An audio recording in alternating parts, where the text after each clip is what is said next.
pense qu'on peut rire de tout. Bien entendu. Et voilà, qui ne rira pas, eh ben, mourra. Mourra.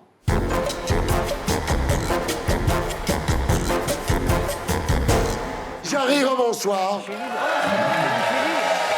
Alors, Jarry, vous êtes ce que l'on appelle à la télé donc un bon client. On vous a vu chez Arthur. Vos passages dans Star sous hypnose sont cultes. Vous dites d'ailleurs cette émission a changé ma vie. C'est vrai que Mesmer vous a fait tomber amoureux de Lara Fabian. C'est vrai. Vous avez déclaré, ça serait une bonne mère pour mes enfants, Lara Fabian. Il est fort, ce Mesmer. Non, franchement, j'y croyais pas. Quand on m'a proposé l'émission, j'ai dit, moi, tout ce qui est voyant et tout ça, j'y crois pas. Ouais. Et vraiment, il m'a pris totalement. Je suis rentré dans le jeu. Et vraiment, j'ai eu des sentiments pour Lara Fabian. Pendant un mois, il a dû revenir pour Vous désenvoûter, me désenvoûter, ouais. Tu y crois, Patrick, à ça? Moi, il faut pas qu'il s'approche de moi, l'autre, là. J'aime pas ces trucs. Qui Mesmer? Ouais. Il pourrait me faire arrêter de fumer, tu crois? Ah, mais c'est sûr. Il pourrait te faire arrêter de chanter, tu crois?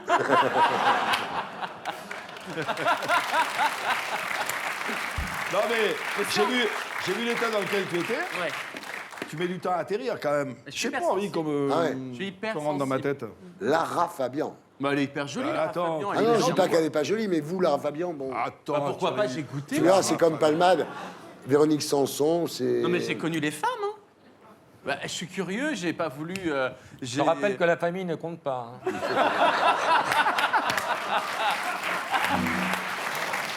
Bon, alors, on vous a vu donc chez Arthur, dans Vendredi, tout est permis, chez Stéphane Bern, dans Comment ça va bien. Oui. Et là, alors, vos textes étaient relus par le comptable. Exactement. Ouais, j'ai jamais compris pourquoi. Ils avaient tellement peur de ce que je pouvais faire. Il était pas drôle et à chaque fois il me disait ça tu peux pas, ça passera pas. Oh là là. Et du coup, au bout d'un moment, je lui ai dit d'aller se faire foutre parce Bah que oui. ça me saoulait. Et ton chien qui était à la compta. Exactement. Non, mais je leur donnais pas les bons textes en fait. Ah! Je leur disais regarde, c'est ça te plaît, c'est gentil et tout ça. Et après, je jouais n'importe quoi en plateau. Et on me coupait au montage. Ils ont arrêté l'émission, finalement. Alors, on vous a vu dans le Grand Music Quiz, dans l'Académie des Neufs, dans Mot de passe, dans Touche pas à mon poste, dans le plus grand cabaret du monde, dans Face à la bande, dans Action ou Vérité, dans L'œuf ou la poule. Il n'y a que le jour du Seigneur, vous n'avez pas fait encore.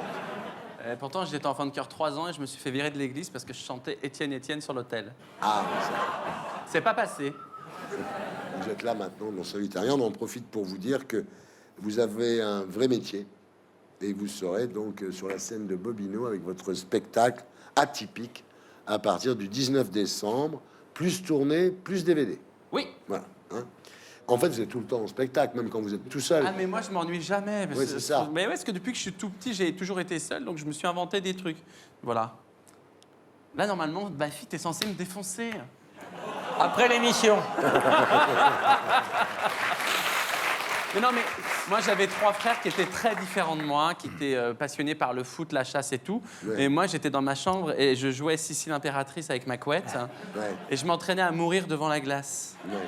Donc j'étais, dans ma tête, il n'y avait que moi. Je fais le pitch du spectacle. Donc, vous faites la queue au Pôle emploi. On retire Pôle emploi. Vous racontez différentes expériences professionnelles, policier, majorette, caissier, prêtre. Et là, il y a la vanne qui tue. Donc, le prêtre lui dit « Mettez-vous à genoux ». Et lui, il lui dit « Vous l'avez pas compris d'abord ?» Ça, j'adore cette vanne. Elle est indépassable. Et pourtant, je suis catholique, vous voyez, mais ça Et me j'ai fait joué à rire. Lourdes et c'est pas du tout passé. Ah oui, non, ça, je comprends. Alors, atypique, c'est à la fois du stand-up, du chant, de la danse, du mime. Enfin, faites votre numéro, quoi. Ouais. Hein? Mais parce que c'est un mot qu'on a toujours utilisé en parlant de moi et les voisins venaient voir ma mère en disant ah, il est pas comme ses frères, il est atypique lui. Ouais. Alors, il y a un truc très drôle qui s'est passé un soir. Vous avez vu une femme voilée qui était au 2e rang. Et vous lui dites, excusez-moi madame, je vais vous poser la question que tout le monde se pose. Est-ce que vous avez une ceinture d'explosifs sur vous? J'adore. Bah ouais, parce que je pense qu'on peut rire de tout. Bien entendu. Et voilà, qui ne rira pas, eh ben mourra. Mourra. Maintenant, on va parler de vous.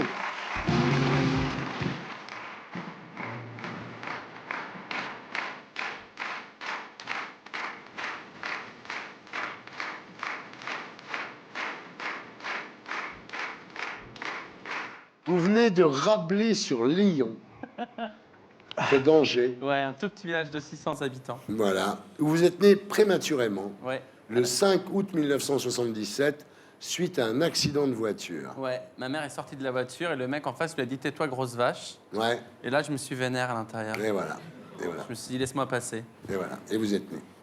Alors, familles qui ont rien à voir avec le spectacle. D'un côté, c'est des fondeurs. Oui. De l'autre côté, c'est des viticulteurs. Oui. Voilà.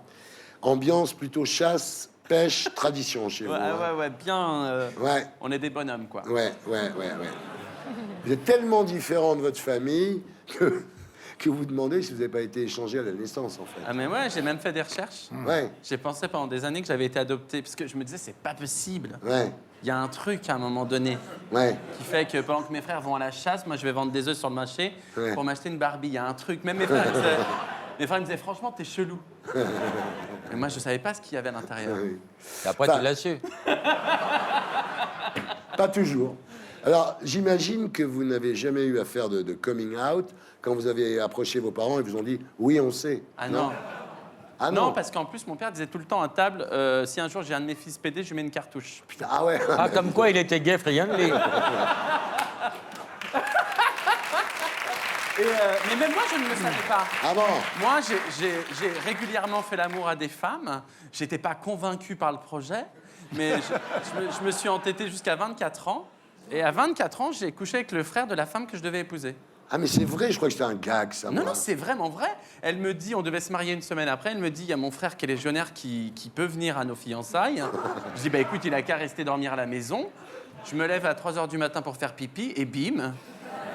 Vous dites j'en suis fier parce que si la vie a choisi ça pour moi, c'est qu'il y a un sens à tout ça. Ouais, parce que je crois que c'est tellement difficile aujourd'hui d'être heureux, d'être soi. Voilà, moi, c'est pas un choix que j'ai fait. Je suis né comme ça. J'en suis vraiment fier, même si, voilà, on me charrie. Puis bon, c'est vrai que j'étais très efféminé quand même. Mais j'aime ce... C'est fou comment t'as perdu. Hein. Non, mais moi, je suis fier parce que je pense qu'on vit qu'une fois, autant vivre à fond. Et puis les cons, eh ben, qu'ils aillent se faire foutre. Il y a des gens qui s'en aperçoivent pas. Ouais, il y a des fois, je me fais draguer par des femmes. Je me dis, mais qu'est-ce qu'elles ne voient pas? Non, il y a une phrase de votre père qui est formidable. Avant de mourir, il vous a dit surtout vis. Bah ouais. Mais ouais, mais je suis surpris que vous fassiez ça.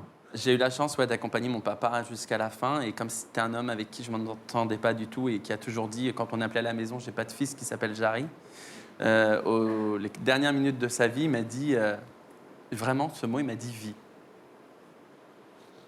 C'est bien, non? Bah, ça fait du bien. Hmm. Je suis né à ce moment-là, je pense. L'histoire sur ton père va peut-être faire son chemin et il y a plein de pères qui vont se dire j'ai peut-être un truc à dire à mon fils homo avant de partir. Mais ouais. Et je reçois beaucoup de courriers. Il y a beaucoup de familles qui viennent voir mon spectacle et qui me disent écoutez, on a mis notre enfant à la rue il y a 3 ans et en vous voyant aussi heureux, aussi bien dans votre peau, je pense qu'on a fait une connerie. Vous allez vous marier? Je sais pas. Je sais pas parce que moi, je perçois la vie en fait un peu comme un saladier de fruits. J'ai envie de goûter tous les fruits.